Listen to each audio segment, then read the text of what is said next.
Hey guys, Steven with Reliable Pressure Cleaning and Paint, and today we are going to change the spray bar on a big boy surface cleaner. I'm going to give you some tips and tricks and let you know what to do and what not to do.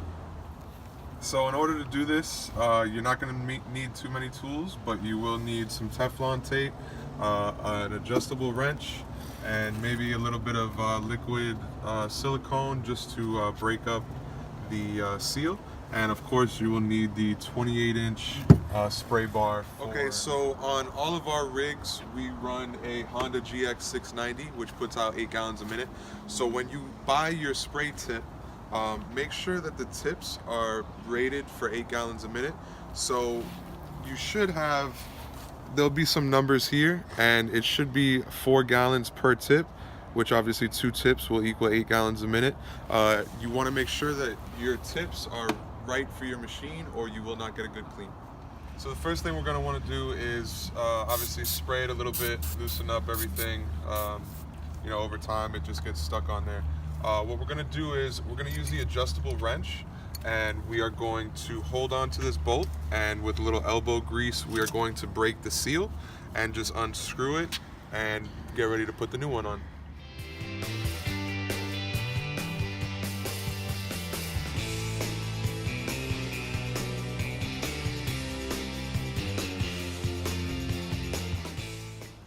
Alright, so this is our old bar. As you can see, the opening, the threading for the new bar is bigger.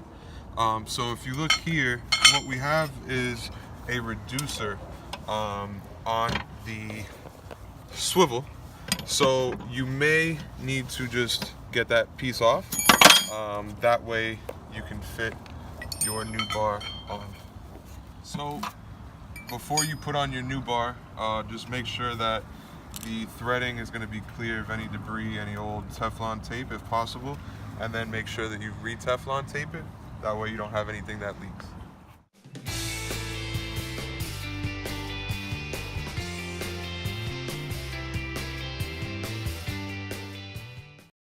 So once you get your bar installed, you want to make sure that the lines on your tip are straight with the bar, or as straight as you can make them.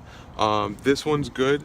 When I purchased the bar, they didn't tighten this one all the way down. So all we're gonna do is we're just gonna take our wrench and we're just gonna turn it the best we can, and try to just line it up with the bar as straight as possible. That way we avoid any lines on any of the surface work that we're cleaning.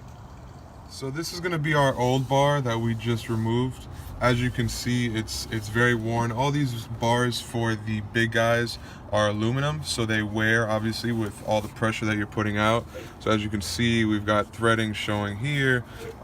This was our biggest issue, and the reason why we are doing it now is our threading for our tips is obviously being shown. So what was happening was the tips were coming out when the surface cleaner was being used. Obviously you can see the tips as well were being worn down. This can be from a lot of things. This surface cleaners, this is actually the original bar, so we haven't had to change anything since we've had it. So over time it's just worn out, and you know, from rocks and debris and all that type of stuff. But you definitely want to do this because you don't want to have to be buying tips every other day. So obviously once you've installed the bar, you want to test it, just make sure everything's good, no leaks or anything like that. So that's what we're going to do now.